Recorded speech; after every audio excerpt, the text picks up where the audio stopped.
ಆಗ್ಬೋದು. ಬೈರೇಗೌಡರನ್ನ ಅದಕ್ಕೆ ಡಿಸ್ಕ್ವಾಲಿಫೈ ಮಾಡಿಸಬೇಕು ಅಂತೇಳಿ ಆರಿಗೆ ಯೂರಿಯಾ ಮಿಕ್ಸ್ ಮಾಡಿ ಯೂರಿಯಾ ಅಧಿಕಾರಿಗಳನ್ನ ಸೃಷ್ಟಿ ಮಾಡಿ ಅದರಿಂದ ನಮ್ಗೆಲ್ಲ ಗೊತ್ತಾಗೋದೇನಂದ್ರೆ ಯಾವಾಗಲೂ ಒತ್ತಡ ಹಾಕಿದೆ. ಒಂದ್ಸಲಿ 2019 ಸಹಜವಾಗಿ ಒಂದು ಬದಲಾವಣೆಯನ್ನು ಕೇಳ್ತಾರೆ ಜನ. ಆ ಬದಲಾವಣೆ ಸಮಯದಲ್ಲಿ 2019 ಕಾಂಗ್ರೆಸ್ ಮತ ಹಾಕಿ ಅವರು ರಾಷ್ಟ್ರ ಮಾಡ್ತಿದ್ದಾರೆ, ಯಾವ ತರ ಆಡಳಿತ ಕೊಡ್ತಿದ್ದಾರೆ ಅಂತ ಆಗಲೇ ಎಲ್ಲ ಬಾಯಿಗೆ ತಾವೆಲ್ಲ ಕೇಳಿ ನಂದನ್ಮಯರಾಗು ನಮ್ಮ ತಂದೆಯವರು ನಮ್ಮ ದೇವರಾಜ್ ಅವರಿಗೆ ಯಾವ ತರ ಓಡಾಡಿದ್ರು, ಆವಾಗ ಇದ್ದಂತ ಒಂದು ಕ್ಷೇತ್ರ ಜನತಾದಳಕ್ಕೆ ಇವಾಗ ತನಕ ಹಾಗೆ ಸಂಪೂರ್ಣವಾಗಿ ಬದ್ಧತೆಯಿಂದ ಇದೆ ಅಂತ ನಾನು ನಂಬಿದ್ದೀನಿ. ಈಗಿರುವಂತ ಭಾಸ್ಕರು ನಿಮ್ಗೆಲ್ಲ ಗೊತ್ತಿರಂಗೆ ಯಾವ ತರ ಆಡಳಿತ ಕೊಡ್ತಿದ್ದಾರೆ, ಯಾವ ತರ ಭ್ರಷ್ಟಾಚಾರ ಮಾಡ್ತಾರೆ ಅಂತ ನಮ್ಗೆಲ್ಲ ತಿಳಿದಿದೆ. ಆ ತರ ಭ್ರಷ್ಟಾಚಾರ ಮಾಡೋ ಅವಶ್ಯಕತೆ ನಮ್ಮ ಬೇರೆಯವರಿಗಿಲ್ಲ. ಆರ್ಥಿಕವಾಗಿ ಬಹಳಷ್ಟು ಬಲಿಷ್ಠವಾಗಿದ್ದಾರೆ ಅಂತ ಹೇಳಕ್ ಇಷ್ಟಪಡ್ತೀನಿ. ಅವರು ಇವಾಗ ಬರ್ತಿರೋದು ಬರೀ ಜನಸೇವೆಗೋಸ್ಕರ. ಈ ಒಕ್ಕೂಟ ಇನ್ನ ಬಲಿಷ್ಠವಾಗಬೇಕು ಅಂದ್ರೆ ಈ ತರ ಒಬ್ಬ ಅಭ್ಯರ್ಥಿನ ನಾವು ಆಯ್ಕೆ ಮಾಡಬೇಕಾಗುತ್ತೆ. ನಮ್ಮಲ್ಲಿ ಇರುವಂತ ಶಕ್ತಿ ಮೀರಿ ನಾವೆಲ್ಲರೂ ಒಂದಾಗಿ ಇವ್ರನ್ನ ನಾವು ಆಯ್ಕೆ ಮಾಡೋದ್ರಲ್ಲಿ ನಮ್ಮ ಈ ಕೃಷ್ಣಪ್ಪನವರು ಹೇಳ್ತಾ ಇದ್ರು, ಅವ್ರು ಏನೇ ಮಾಡಿದ್ರು ನಾವೆಲ್ಲ ಒಂದಾಗಿ ಒಗ್ಗಟ್ಟಾಗಿ ನಮ್ಮ ಶಕ್ತಿಗೂ ಮೀರಿ ಒಬ್ಬೊಬ್ರು ನಮ್ಮ ಕೈಯಲ್ಲಾದಂತ ಮತಗಳನ್ನ ಹಾರಿಸಿ ಅವ್ರನ್ನ ಜಯಶೀಲನಾಗಿ ಮಾಡ್ಬೇಕಂತ ಕೇಳ್ತಾ ನನಗೆ ಮಾತಾಡೋಕೆ ಅವಕಾಶ ಮಾಡ್ಕೊಂಡು ಎಲ್ಲರಿಗೂ ವಂದನೆಗಳನ್ನ ಹೇಳ್ತಾ ಮಾಡಬೇಕಾಗ್ತದೆ. ಅದನ್ನ ನಾನು ರಾಜ್ಯಾಧ್ಯಕ್ಷರ ಗಮನಕ್ಕೆ, ನಾನು ಭಾರತೀಯ ಜನತಾ ಪಕ್ಷದ ರಾಜ್ಯಾಧ್ಯಕ್ಷರಿಗೆ ನಾನು ಜಿಲ್ಲಾ ಅಧ್ಯಕ್ಷರಾಗಿ ಅವ್ರ ಗಮನಕ್ಕೆ ತಂದಿದ್ದೀನಿ. ಯಾರ್ಯಾರು ಅಭ್ಯರ್ಥಿ ಆಗ್ತಾರೆ, ನಮ್ದು ಶಕ್ತಿ ಇದೆ, ಜನತಾದಳದ ಶಕ್ತಿ ಇದೆ, ಸ್ವಲ್ಪ ವರದಿಯನ್ನು ಕೊಡಿ ಅಂತ ಕೇಳಿದ್ರು. ನಮ್ದು ಭಾರತೀಯ ಜನತಾ ಪಕ್ಷದ ಜನಾಕ್ರೋಶ ಯಾತ್ರೆಯಲ್ಲಿ ಅವ್ರ ರಾಜ್ಯಾಧ್ಯಕ್ಷರು ಬ್ಯುಸಿ ಆಗಿರೋದ್ರಿಂದ ನಿನ್ನೆ ಕೂಡ ಅವರಿಗೆ ಫೋನ್ ಮಾಡಿದ್ರೆ ಫೋನ್ ಬ್ಯುಸಿ ಇದ್ದಾರೆ ಅಂತ ಹೇಳಿ ಅವ್ರ ಆಮೇಲೆ ಮಾಡ್ತಿದ್ರು, ಮಾಡಿಲ್ಲ. ಇಲ್ಲ ಹಾಗಾಗಿ ಸ್ವಲ್ಪ ಬ್ಯುಸಿ ಇದ್ರು. ಅವರನ್ನ ಇವತ್ತು ಅವ್ರ ಗಮನಕ್ಕೆ ತರ್ತೀನಿ. ನಮ್ಮ ನೆಲಮಂಗಲದಲ್ಲಿರ್ತಕ್ಕಂಥ ಸಭೆದು ಅವ್ರ ಗಮನಕ್ಕೆ ತಂದು ನಿರ್ಧಾರವನ್ನು ಕೈಗೊಳ್ಳುವಂಥ ಕೆಲಸವನ್ನು ನಾವು ಮಾಡ್ತೀವಿ. ಅದಾದ ನಂತರ ನಮ್ಮದೇ ಆದ ಪಕ್ಷದ ಭಾರತೀಯ ಜನತಾ ಪಕ್ಷದ ಸಭೆಯಲ್ಲೂ ಸಹ ನಮ್ಮ ತಾಲೂಕು ಅಧ್ಯಕ್ಷರು ಪಕ್ಷದ ಎಲ್ಲ ಮುಖಂಡರನ್ನ ಕರೆದು ಮಾತಾಡಿ ಈಗಾಗಲೇ ನಡೆದಂತ ಈ ಸಭೆಯ ನಿರ್ಧಾರವನ್ನ ತಿಳಿಸಿ ಎಲ್ಲರ ಗಮನಕ್ಕೆ ಬಂದು ಭಾರತೀಯ ಜನತಾ ಪಕ್ಷ ಮತ್ತೆ ಜನತಾದಳ ಒಗ್ಗಟ್ಟಿನಿಂದ ಕೆಲಸ ಮಾಡಬೇಕು ಅನ್ನೋ ನಿಟ್ಟಿನಲ್ಲಿ ನಾವೆಲ್ಲ ಸೇರಿ ಕೆಲಸ ಮಾಡೋಣ ಅಂತ ನಿರ್ಧಾರ ಮಾಡಿದ್ವಿ. ಅದೇ ರೀತಿ ಈಗ ಬರುವಂತ ದಿನಗಳಲ್ಲಿ ಏನು ಚುನಾವಣೆಗೆ ಒಂದು ಅಭ್ಯರ್ಥಿ, ಒಳ್ಳೆ ಅಭ್ಯರ್ಥಿಯನ್ನು ಕೊಟ್ಟಾಗಿದೆ. ಇವತ್ತು ಕಾಂಗ್ರೆಸ್ ಅವರು ಕಾಂಗ್ರೆಸ್ ಪರವಾಗಿ ಮತ್ತು ಬೇರೆ ಯಾರೋ ಕೊಟ್ಟ ಹಾಲಿಗೆ ಒಂದು ಅವ್ರ ಹೆಸರನ್ನು ಬರೆಸಿ ಅಧ್ಯಕ್ಷರಾಗೋದು ಬೇರೆ. ಯಾಕಂದ್ರೆ ವಾಸ್ತವ ಸ್ಥಿತಿ ಹಸು ಸಾಕೋರಿಗೆ ಗೊತ್ತಿರ್ತದೆ. ಇವತ್ತು ಈ ರೈತಾಪಿ ಜನ ನಮ್ಮ ನೆಲಮಂಗಲದಲ್ಲಿ ಹಾಲನ್ನು ಕರೆದು ಹೈನುಗಾರಿಕೆಯನ್ನು ನಂಬಿ ಜೀವನ ಮಾಡುವಂಥವ್ರು 60% ಜನ ಇವತ್ತು ಹೈನುಗಾರಿಕೆಯನ್ನು ನಂಬಿ ಜೀವನ ಮಾಡ್ತಾ ಇದ್ದಾರೆ.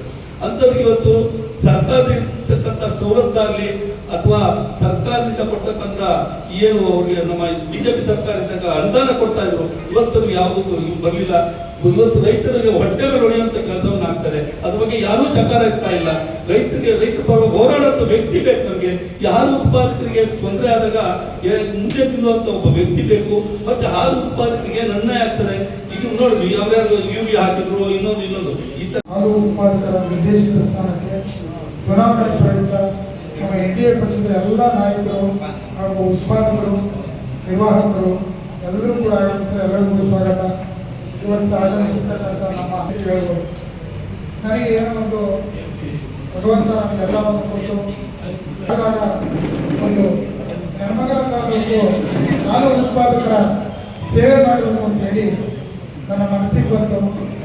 ಹಾಗೂ ಇಲ್ಲಿರ್ತಕ್ಕಂಥ ಅನೇಕ ನಿರ್ದೇಶನ ಮಾಡತಕ್ಕಂಥ ಕಿರುಕುಳಗಳು, ಭ್ರಷ್ಟತನ ಇದನ್ನೆಲ್ಲ ನೋಡಿ ರೋಷಿ ನಾನು ಅಂದ್ಕೊಂಡಾಗ ಅನೇಕ ಜನ ಉತ್ಪಾದಕರು ಇಲ್ಲ ನೀನು ಸರಿಯಾದ ಉತ್ಪಾದನೆ ಮಾಡ್ತಾ ಇದೆಯಾ, ಈ ಜಾಗಕ್ಕೆ ಸೂಕ್ತವಾದ ವ್ಯಕ್ತಿ ಹೇಳಿ ಮೊದಲನೇದಾಗಿ ಇದೇ ಜಾಗದಲ್ಲಿ ಇದೇ ವೇದಿಕೆಯಲ್ಲಿ ನಮ್ಮ ಅನೇಕ ಲೀಡರು ಬಂದು ನೀನು ಸೂಕ್ತವಾದ ವ್ಯಕ್ತಿ ನಿಂತ್ಕೋಬೇಕು ಅಂತ ಹೇಳಿ ನನಗೆ ಪ್ರೇರೇಪಣೆ ಮಾಡಿದ್ರು.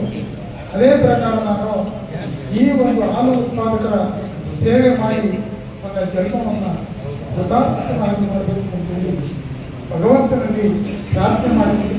ಇದು ಸತ್ಯ. ನಾನು ಅನೇಕ ಕಿರುಕುಳನ್ನು ಕೊಟ್ಟಿದ್ದಾರೆ. ನಮ್ಮ ಹಾಲು ನಾನು 1978ನೇ ಇಸ್ವಿಯಲ್ಲಿ ದೊಡ್ಡಗೊಬ್ಬರಿಗೆ ₹2.20 ಹಾಲು ಅಲ್ಲಿಗೆ ಹಾಲು ತಗೊಂಡಾಗಿದ್ದೀನಿ. ಅಂತಿನಿಂದ ಇಂದಿನವರೆಗೂ ನಾನು ಈ ಕೆಲಸವನ್ನು ಬಿಡದೆ ನಾನು ಇಂಡಸ್ಟ್ರಿಯಷ್ಟು ಬೇಕಾದಷ್ಟು ನಾನು ಸೇರಿ ಮಾಡಿದ್ದೀವಿ. ಆದರೆ ಈ ಕಾರ್ಯವನ್ನು ಬಿಟ್ಟಿಲ್ಲ ನಾನು. ಈ ಮಾಡದೇ ಇದ್ದಾಗ ಈಗಲೂ ನಮ್ಮ ಮೇಲೆ ಕುತಂತ್ರವನ್ನು ಮಾಡಿ ಇಲ್ಲಿನ ಒಂದು ಫೇಕ್ ಸೈಟ್ಗಳನ್ನು ಮಾಡಿ ನಮ್ಮ ಏನು ಹಂಚಿಪುರ ಸೊಸೈಟಿ ಒಳಗೆ ಯಾವುದೇ ಸ್ಯಾಂಪಲ್ ಹಾಲು ಎತ್ಕೊಂಡೋಗಲೇ ಇವರು ಯಾವುದೋ ಅಧಿಕಾರಿ ಫೇಕ್ ಸೈನ್ ಮಾಡಿ ಅದನ್ನು ಹಾಲು ಕಳಿಸಿ ಅದಕ್ಕೆ ಯೂರಿಯಾ ಹಾಕಿ ಎಲ್ಲ ಮೋಸದ ಕೆಲಸ ಮಾಡಿ ಅನೇಕರಾಗಿ ಇರ್ತಕ್ಕಂಥ ನಮ್ಮ ಡಾಕ್ಟರ್ ಗೋಪಾಲ್ ಗೌಡರು ರಾಜೀನಾಮೆ ರಜೆ ಹಾಕ್ಬಿಟ್ಟೋಗಿದ್ದಾರೆ. ಸಾಗರ್ ಗೌಡರು, ಸುಜೀವರು ಎಲ್ಲರೂ ಕೂಡ ಇಲ್ಲಿ ಈ ಒಂದು ಸೈನ್ ಹಾಕೋಕ್ಕಾಗಲ್ಲ. ನಾವು ಹೆಂಗೆ ಹಾಕೋಕ್ಕಾಗ್ತದೆ? ನಿಮಗೆ ಕಾಪಿ ಕೊಡ್ತೀನಿ ಪತ್ರಕರ್ತರಿಗೆ. ಖುಷಿ ಮಾಡಿ ಹೋಗಿದ್ದಾರೆ. ಭಗವಂತ ನಾನೇನ ಆ ಕೆಲಸ ಮಾಡಿದರೆ ಏನು ಶಿಕ್ಷೆ ಕೊಡ್ಬೇಕು ಕೊಡಲಿ, ಇಲ್ಲಾಂದ್ರೆ ಆ ಕೆಲಸ ಯಾರು ಮಾಡ್ಯಾರೆ, ಯಾರು ಪ್ರೇರೇಪಣೆ ಮಾಡ್ಯಾರೆ ಅವರಿಗೆ ಭಗವಂತನೇ ಶಿಕ್ಷೆ ಕೊಡಬೇಕಂದ್ರೆ ನಮ್ಮ ಕೈಲಿ ಏನು ಮಾಡೋಕ್ಕಾಗಲ್ಲ ಅಂತಕ್ಕಂಥ ಮಾತಾಡ್ತಾ ಇದ್ದೀನಿ. ಇವತ್ತಿನ ದಿವಸ ನಾನು ಅನೇಕ ದೃಷ್ಟಿಗಳು ಯಾಕೆ ಅಂದರೆ ಯಾರು ಏನಪ್ಪ ಏನಂತ ನೀವು ದಯವಿಟ್ಟು ಅವ್ನು ಸೋರಿಸಿ ಬರಬೇಕು ಅಂತ ಹೇಳೋರು. ಈಗ ಏನೇ ಆಗಲಿ ನನಗೆ ಬೇಕಾದ್ರೆ ಅವರು ಬೇಕಾದ ಜನ ಹೇಳಿದ್ದಾರೆ, ನಾನು ಹೆಸರು ಹೇಳಕ್ಕೆ ಹೋಗಲ್ಲ. ಸೋಲ್ಸ್ಕೊಬರ್ಬೇಕು ನೀವು ಅವನ್ನ ಕಡುಬು ರಸ್ತೆನ ಸೋಲ್ಸ್ಬೇಕು.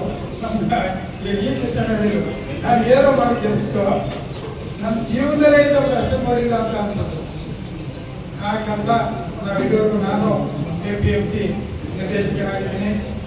ಹಾಲು ಉತ್ಪಾದಕರಲ್ಲಿ ಬಹಳಷ್ಟು ಸಾರಿ ಅಧ್ಯಕ್ಷನಾಗಿದ್ದೀನಿ. ಕಸ್ಬಾ ಅಸೋಸಿಯೇಷನ್ ಅಧ್ಯಕ್ಷನಾಗಿ ಕೆಲಸ ಮಾಡಿದ್ದೀನಿ.